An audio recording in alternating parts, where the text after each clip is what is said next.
7-8 साल قبل मैं एक दिन बाजार गया, छोटी ईद का दिन था, मेरे साथ मेरा भाई भी था।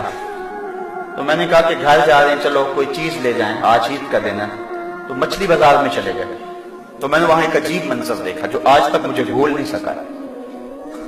हमने उसे कहा कि हमें मछली दे दे। तो वो मछली को साफ करके जब उसको काटने लगा तो उसका सर एक बाल्टी में डाल दिया और उसके पीछे दुम उसने थोड़ी सी ज्यादा काटी और थोड़ा सा गोश्त जिसके साथ चला गया वो भी बाल्टी में डाल दिया।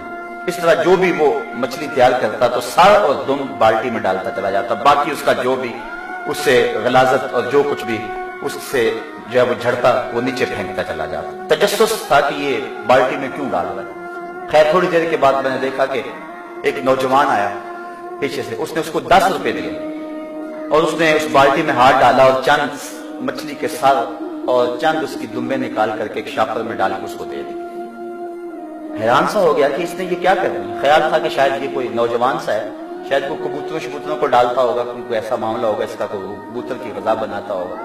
लेकिन इसके बावजूद जो है वो तजस्सुस बढ़ता गया, मुझसे ना रहा गया, मैं उसके पीछे चला गया। मैंने कहा कि नौजवान इसको क्या करेगा।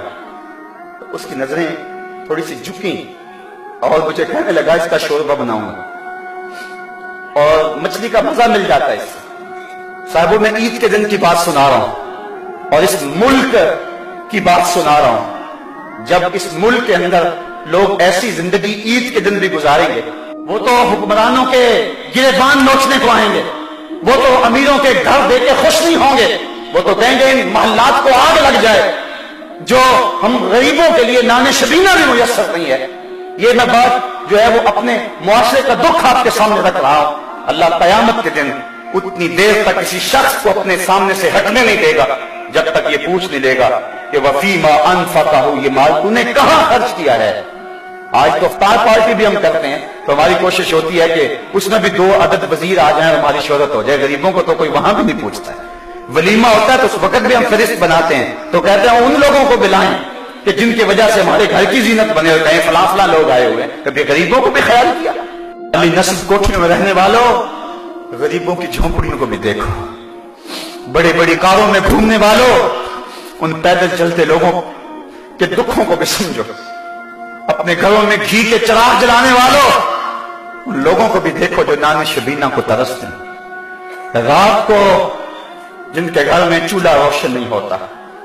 एक तरफ अमीर का बिगड़ा हुआ बच्चा गोल्डन सेब का एक कोना काट के दूसरा कुत्ते के आगे डाल रहा होता है और दूसरी तरफ ईद के दिन भी बेवा का यतीम बच्चा छाबड़ी लगा के आलू छोले बेच रहा होता है। तो जिस मुआशरे में ये तकसीम हो उस मुआशरे में रोशनी कैसे आ सकती है, उस मुआशरे में नूर कैसे आ सकता है। मेरे आका तो यतीम को सीने से लगाते हैं, उसको नया लिबास भी देते हैं, इज्जत भी देते हैं और साथ ये भी कहते हैं बेटा क्या तू पसंद नहीं करता कि मोहम्मद तेरा बाप लगे और आयशा तेरी माँ लगे और फातिमा तेरी बाजी लगे। फिर जब वो उंगली थाम के हुजूर की चलता है तो वो कहता है कि था तो यतीम लेकिन मजा आ गया, मुस्तफा की उंगली थामे जा रहा है। ईद का दिन तुलू होते ही दुखियों की मदद, लाचारों की नुसरत और एयानत के लिए कमर बस्ता हो जाएं। लोगों के साथ हुस्ने सुलूक रखें, अपने अतराफ पे गौर करें। गुराबा, मसाकीन, गली मोहल्ले में, रिश्तेदारों में, अइज़ा व अक़रबा में उनकी मदद करें और ईद की खुशियों में उनको अपने साथ बराबर शरीक रखें। ईद नए कपड़े पहन लेने का नाम नहीं है। लोगों के साथ हुस्ने सुलूक और अच्छे रवैये, तर्ज मुआशरत की खूबसूरती का नाम ईद है।